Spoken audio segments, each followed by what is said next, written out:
আজকের গল্প মা। লেখা ও পাঠ অমিতাভ রায়। পরিবেশনায় রবিবারে ও অবসরে গল্প পাঠ।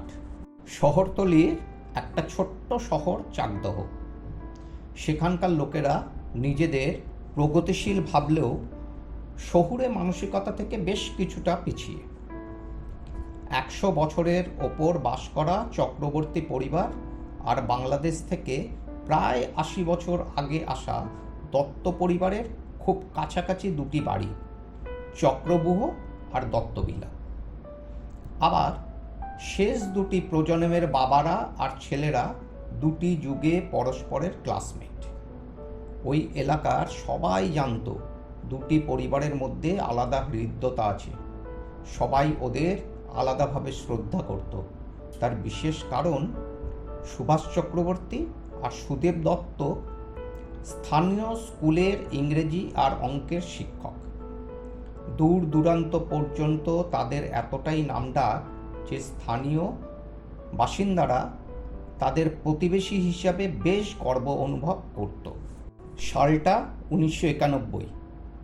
স্থানীয় স্বাস্থ্যকেন্দ্রে সুদীপ দত্তর স্ত্রী তন্দ্রা দেবীর একটা ফুটফুটে ছেলে হলো। বাড়িতে মা মলিনা দেবীর আয়োজনের শাঁখে ফু ততটা জোরে ফু পড়ল না। ওদিককার খবর যে খুবই খারাপ। কল্যাণী হাসপাতাল থেকে ডাক্তার নিয়ে আসার সময়টুকুও পাওয়া গেল না। ছেলে প্রায় জন্মক্ষণেই মাকে হারালো। ওদিকে সুভাষবাবুও দুদিক সামলাচ্ছেন। তার স্ত্রীও যে আসন্ন প্রসবা।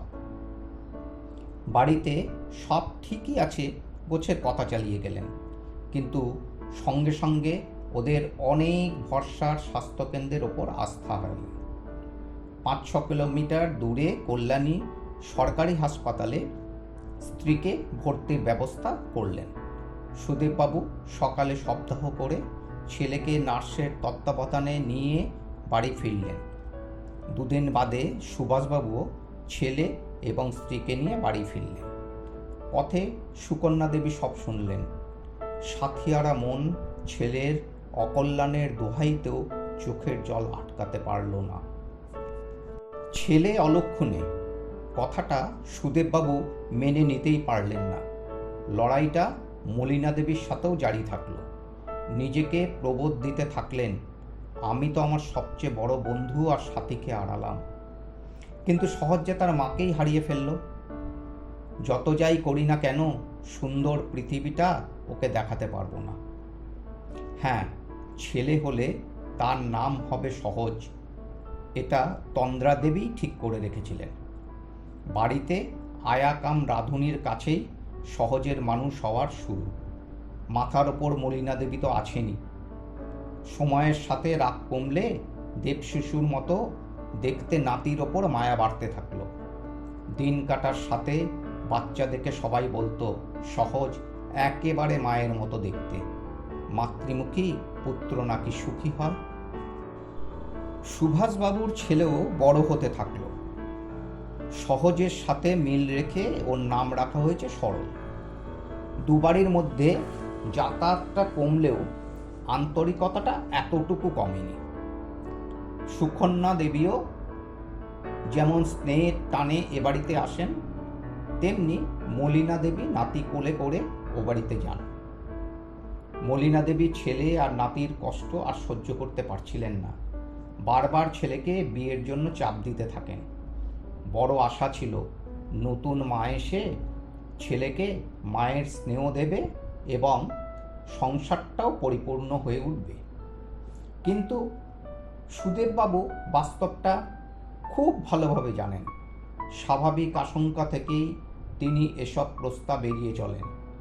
সহজ আর সরলের শিশুমনের বন্ধুত্ব আরও গভীর হয় যখন দুজনকেই একসাথে একটা কিন্ডারগার্টেন স্কুলে ভর্তি করানো হয়। এতে ওরা অনেকটাই সময় একসাথে কাটাতে পারত। আরও একটা বছর কাটানোর পর সুকন্যা দেবী তার দুঃসম্পর্কের এক বোনের সাথে সুদেববাবুর বিয়ের জন্য সম্বন্ধ নিয়ে একেবারে মলিনা দেবীর কাছে হাজির। উনি খুব খুশি হলেও ছেলেকে বোঝানোর দায়িত্ব নিতে চাইলেন না। তাই সুভাষবাবু স্ত্রীকে সঙ্গে নিয়ে সুদেববাবুকে রাজি করিয়েই ছাড়লেন। স্কুলের অন্যান্য মাস্টারমশাইরাও দল বেঁধে সাথ দিল। কয়েকটা দিন সুকন্যা দেবী সহজের দায়িত্ব নিল। যথাদিনে সহজ বাড়ি ফিরে এলো। মাত্র কয়েকটা দিন সরলদের বাড়িতে কাটিয়েই সহজ মাতৃস্নেহের উপলব্ধিটা করে ফেলেছে। একটু নতুন ধরনের লোভ মনের মধ্যে তৈরি হয়েছে। ঠাকুমার কাছে শোয়া আর কাজের লোকের কাছে স্নান খাওয়াটা নিয়ম মাফিক হলেও মনটা একটু ব্যতিক্রমী চাহিদায় সায় দিয়েছিল। কিন্তু নতুন মাঝে প্রথম দিনই বিড়াল মারার পরিকল্পনা নিয়ে এসেছিল। সর্বসম্মুখে সজ্জন, আড়ালে বিশেষত ছেলের ব্যাপারে দুর্জন। একদিন মলিনা দেবীর চোখ পড়ে যায় ব্যাপারটা। সহজের ধীরে ধীরে চুপচাপ হয়ে যাওয়ার কারণ বোধগম্য হয়। মলিনা দেবী তবু আশা ছাড়েননি, কিন্তু আরও কিছুদিন বাদে সুদেবকে দিব্যি দিয়ে সব কথা বলেন। মানুষের সাথে একটু যোগাযোগ করতে বলেন। মানুষ তন্দ্রার বড় দাদা আর সুদেবের কল্যাণ ইউনিভার্সিটিতে পড়ার সময়কার বন্ধু। সুভাষ অন্য ক্লাসের হলেও তিনজনের ভীষণ হৃদ্যতা। মানুষের বাবা নামকরা ডাক্তার আর মা প্রফেসর। একটাই বোন তন্দ্রা। ইউনিভার্সিটিতে বিরাট নামডাক ছিল। ইংরেজি সাহিত্যে সত্যিকারের স্কলার। বাড়িতে যাতায়াতের সময়ই বাবা মায়ের ভাষায় অন্ধ ভালোবাসায় জড়িয়ে পড়েছিল। মানুষেরও সায় ছিল, জানতো সুদেব লাখে কোটিতে একটাই। সুদেব চাকরি পাওয়ার 1 বছর পর তন্দ্রা বাবা মায়ের মতের বিরুদ্ধে সুদেবের সাথে রেজিস্ট্রি করে ফেলল। মানুষও সই করল, শুধু অন্য কেউ জানল না। মলিনা দেবীরও বিশেষ আপত্তি ছিল। ব্যানার্জি বামুনের মেয়ে বিয়ের পর পায়ে হাত দিয়ে প্রণাম করবে, সে কি অনাচার। তন্দ্রা সবই জানত। বুদ্ধিমতী মেয়ে বৌমা হয়ে বাড়িতে এসেই বলল, মা, মন্দিরে বিয়ের পর ঠাকুরমশাই বলেছেন যে আমার গোত্রের পরিবর্তন হয়ে গেছে, আমি আর ব্রাহ্মণ নই, আর তো প্রণামে বাধা নেই। তন্দ্রা সেদিন থেকে মৃত্যুক্ষণ পর্যন্ত মলিনা দেবীকে যেন শারীরিকভাবে অলস করে দিয়েছিল। শুধু খাওয়া, টিভি দেখা আর পাড়া বেড়ানো। বাড়িটাও যেন সবসময় প্রাণবন্ত হয়ে থাকত।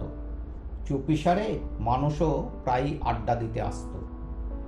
সবার আশা ছিল ব্যানার্জি বাবুরা তাড়াতাড়ি সব মেনে নেবেন, কিন্তু তন্দ্রা মারা যাওয়ার পর সব আশাই শেষ। ওনাদের মাথায় এ কথাটাই গেড়ে বসল, সুদেবী প্রকারান্তরে তন্দ্রার মৃত্যুর কারণ। তন্দ্রা চলে আসার দিনই ওর সমস্ত ছবি বাড়ি থেকে খুলে ফেলা হয়েছিল। আর এ বাড়িতে নতুন বউ ফুলশয্যার রাতেই তন্দ্রার সব ফটো খুলে ফেলেছিল, এমনকি সমস্ত অ্যালবামও সরিয়ে রেখেছিল। দিন দিন শিশু সহজের মনে মায়ের চেহারার ছবি ফিকেই হয়ে যাচ্ছিল। মানুষের কাছে সহজকে হোস্টেলে রেখে পড়ানোর ইচ্ছা প্রকাশ করাতে দয়া পরবশ হয়ে ওকে নিজের বাড়িতে নিয়ে গেলেন। বাবা মা আর স্ত্রী একজোট, কিন্তু মানুষের জেদের কাছে সবাই হার মানল। নিজের এক ছেলে এবং এক মেয়ে, নিজে নামকরা ইঞ্জিনিয়ার আর নিজস্ব ফার্ম, অগাধ পয়সা। ওই বাড়িতেই সহজের আলাদা ব্যবস্থা করলেন। ওকে কল্যাণীর নামকরা এক ইংলিশ মিডিয়াম স্কুলে ভর্তি করে দিলেন। দিনে দিনে সবাই কিছুটা হলেও নরম হলেন। সরলকেও সুভাষবাবু ওই স্কুলে ভর্তি করালেন। মেয়ে একটু বড় হওয়ার পর তাকেও ওখানে ভর্তি করানো হলো। সবাই একটু বড় হওয়ার পর শুক্রবার স্কুলের শেষে তিনজনেই সাইকেলে চড়ে চাকদহ চলে আসত। দুবাড়িতেই কিছুটা সময় কাটিয়ে সহজ ফেরত চলে যেত। এতে মানুষেরও প্রচ্ছন্ন মদত ছিল। নতুন মা সহজের দায় এড়াতে পেরেছে বলে একটু স্বাভাবিক ব্যবহার করত। ততদিনে এক ছেলে আর এক মেয়ের মা হয়ে গেছে। মামা বাড়ি ভারী মজা যে সবার কপালে থাকে না, সেটা সহজ হৃদয় দিয়ে বুঝেছিল। স্কুল জীবনে শুধু আঁকার খাতা নয়, ফাঁকা পাতা পেলেই আনমনে মন গড়া মায়ের ছবি আঁকতো আর লুকিয়ে ফেলত। কোনো একদিন অন্যান্য ছবি আঁকার সময় মানুষের চোখে পড়ে যাওয়াতে আঁকার স্কুলে ভর্তি করে দিয়েছিল। মেধাবী সহজ কয়েকটা সার্টিফিকেটও পেয়েছিল। এমনকি অনেকে ওকে আর্ট কলেজে পড়ার পরামর্শও দেয়। কিন্তু বাস্তববাদী সহজ সেন্ট জেভিয়ার্স কলেজে কম্পিউটার সায়েন্স নিয়ে ভর্তি হলো। হোস্টেলে থাকার শুরু এবং ইচ্ছা পূরণ হলো। 1-1.5 মাস অন্তর একবার কল্যাণী আর চাকদহ ঘুরে যাওয়া। আস্তে আস্তে সময়টা বাড়তে থাকে, পড়াশোনা, পরীক্ষা বা শরীর খারাপের অজুহাতে। মামা আর সরলের সাথে যোগাযোগটা ছিল। পড়াশোনার সাথে সাথে চাকরির জন্য তৈরি হচ্ছিল। মনের মধ্যে একটাই ইচ্ছা, পুলিশের চাকরিতে ঢুকতেই হবে। ওরা কি সুন্দর বর্ণনা শুনে শুনে মানুষের ছবি এঁকে দিতে পারে। স্কুলে থাকতে এটা ওর কাছে একটা খেলা এবং ভীষণ নেশা ছিল। অনেকেই খুব প্রশংসা করত। চাকরিটা সত্যি একদিন পেয়ে গেল। পোস্টিংটা কলকাতা থেকে অনেক দূরে শিলিগুড়ি শহরে। এবার কম্পিউটার স্পেশালাইজিং ইন 3D মডেলিংয়ে ডিপ্লোমা করে নিল। সঙ্গে সঙ্গে কম্পোজিট ড্রয়িংয়েও ডিপ্লোমা করল। 3-4 বছরে খুব নামডাক হলো। নিজের ডিউটির বাইরেও বিভিন্ন বর্ণনা শুনে রাত জেগে অপরাধীদের ছবি আঁকত।